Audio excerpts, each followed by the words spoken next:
Okay.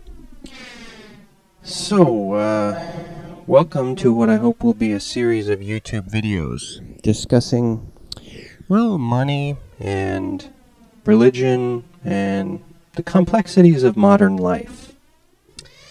So, without further ado, as you can see, we're looking at the top 10 shareholders of the Federal Reserve Bank, according to the book Economic Solutions by Peter Kershaw. The text that you're looking at is just a piece of paper that I printed out and taped onto another piece of paper. And so I'm not sure who the original composer of this text was, because I cut and pasted it and I printed it out and I added it to my files, and so now I'm using it. But if that person wants to let themselves be known, then I'll go ahead and give them credit. But they're basically quoting and listing the top 10 shareholders of the Federal Reserve Bank, 10 primary shareholders in the Federal Reserve banking system. The top two, as we can see there, are the Rothschild families of London and Berlin. Now, Rothschild is probably the most powerful family on earth. And so, you can say this or that about the people that are in power, and that's fine. That's all whatever. Because they're compelled by almost irresistible compulsions. And the result of their compulsions is gigantic piles of wealth. And the result of those gigantic piles of wealth is that people enjoy that wealth. And so they have a lot of fun with it. And so, to be too critical of them is kind of silly. Yeah, but at the same time, to put fair responsibility on their head for the tyrants that they've raised up or where they spent their money badly, I think is fair. But a lot of people have this name, so we can't just take a name to mean anything unless the person themselves is actually identified here in this list. So let's just go forward through the list here and consider these other members. Okay, now, first of all, let's note the cities. Okay, London, Berlin, Paris, Italy, Germany, Amsterdam, Hamburg. Okay, now these New York families, these are later additions. These are Rothschild lieutenants. And so, we won't worry about them. The Rockefeller Standard Oil Company was funded by a loan from Rothschild. And Goldman Sachs was founded right after the Civil War, which was a Rothschild-propagated event, of course. So, Goldman Sachs and Rockefeller are Rothschild creations. But this tells us very clearly that the Federal Reserve Bank has nothing to do with America.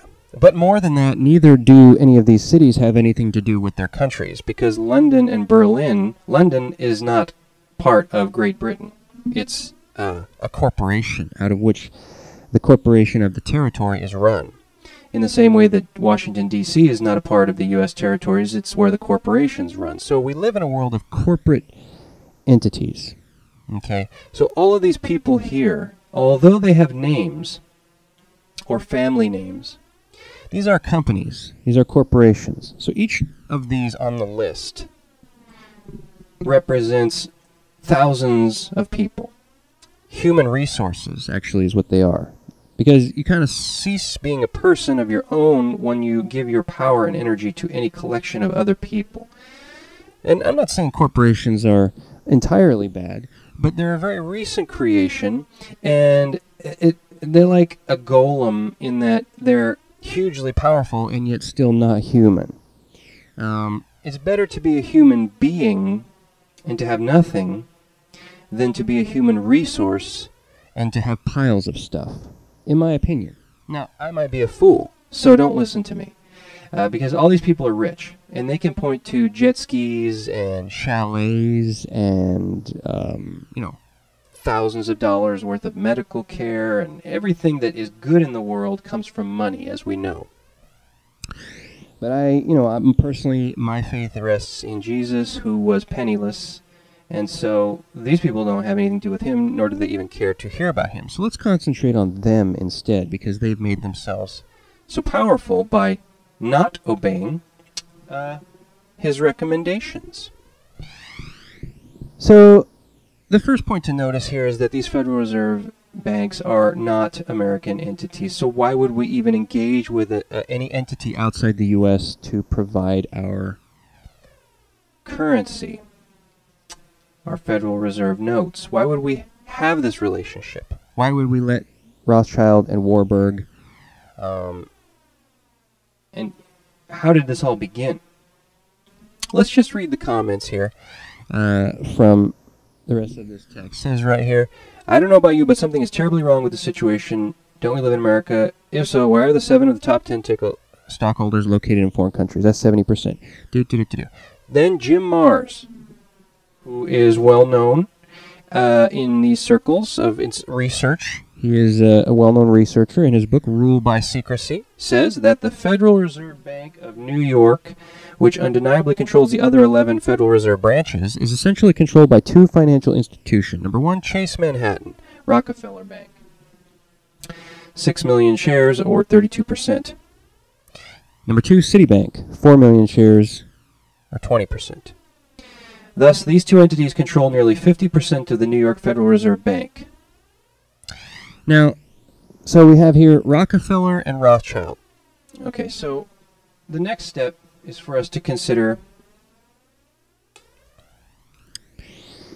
this picture here, which may or may not blow your mind depending on how much research you've done. This is a pyramid. This is actually a screenshot that I got from this user's video on eBay, so I want to give shout out to 19 Justin Brown 88. And I just screen capped this diagram, which has been published in books and which was made available, in this case, connects back to the work of this guy. Because this guy is the premise of this guy's video here. Okay, so this guy released this concept of how it's all structured. Now, anybody can step in, like this person here, can step in and say, oh, I know this, this, and the other thing. Okay? He says, oh, I was part of Grand Druid Council, 13 witches control the Illuminati, so on and so forth. We're just thousands of people executing thousands of people, and usually we use infants and children, and we crush them, and we make their blood into pudding, and all these things. I mean, we know, okay? So whether this guy's true or real or not, I don't know, but apparently he got assassinated, so other people can follow these threads. I'm trying to take the threads that other people have presented and to try to illuminate the details, okay? This guy says right here, Illuminati use Jews. Speaking in about 1978, Todd said the Illuminati used the Jews as a front. He says right here, the Illuminati knows that people are going out to find out about them. The best thing they can do is call your attention towards something else and say that's that. So they have reflected the attention on Zionism. The only problem is that most of the people in Illuminati aren't Jews. Their founders were Jews by birth, but not by religion. So that's important to note, that their founders were Jews by birth, but not by religion. Most of its leaders, except for the Rothschilds, are Gaelic, Scots, or French Gaelic. It's got nothing to do with Jews. My family and most of the people serving on the Grand Druid, their family trees go back to the pagan temples in Rome and Greece and England, to the original priesthood. Some go far back as Egypt and Babylon. It's got nothing to do with the Jews. Okay, this is important. Mostly Gaelic, Scotch, or French Gaelic. There are 2 types of Gaelic that control these witches that run the world, apparently. Scots and French. Okay, now it makes sense that Scotland and France, because they've been at war. You know, so in any case, that's what he says. That's all a big fake. Well, anyway, along those lines, we have this concept here. That guy that I just showed you showed us this pyramid here. And this gentleman here on YouTube, check out his YouTubes, because this is one that you can get with this title that's on his page. But let's just take a look at it here. Todd is basically saying that, or what is his name? John Todd. That's right. Yeah, that his AKA is Christopher Collins. All right. He says that B'nai B'rith, which was a creation right around the mid 19th century, so 1850 something, B'nai B'rith got created, which is Jewish Masonry, basically, and Grand Orient Masonry compete on the same level. So they pretend to be nemeses, and they compete on this level. But they're basically the shielding tier for the families that run it all. And so we have the 300, the 33, and the 13, and the all-seeing eye. We would imagine then that these are all in competition with one another, that they would eat each other's hearts if possible, yet they will also protect each other, because the way these systems are made up is like a snake eating its tail, in the sense that they can't lose any of them. They're all bound by conspiracy, bound by blood, bound by disgusting things they've done, whatever. In any case, they're bound with each other, that they must protect the top. The bottom is dispensable on all levels. But starting with the bottom, of course, these bricks down here are disposable. Oh, you can't even see those. Yeah, at the bottom we've got secular humanism.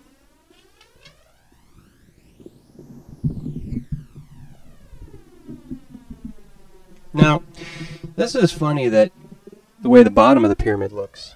I'm going to kind of actually just bring this up a bit so we can see the whole thing.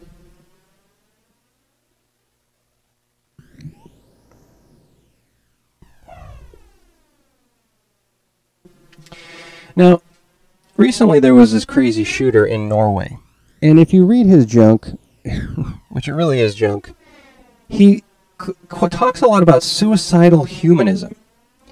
And I think it's funny that the whole mind play event of his shooting and bombing, whatever, I mean, all condolences to the victims and everything, but you know, they show the picture of the guy in the apron, and then he's talking about how suicidal humanism is the problem.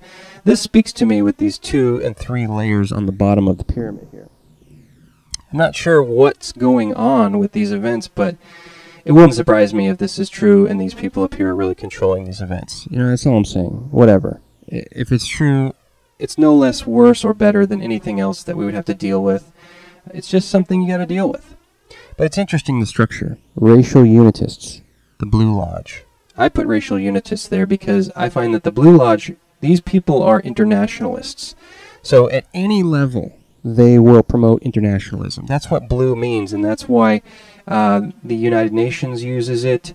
You'll find that color everywhere, and it's an international... well... It's like a guiding light that a person might hold up in the distance. You don't know if they're holding that light over a pit or whether they're holding it over something good. So, you know, and then you can see there's these items in the middle.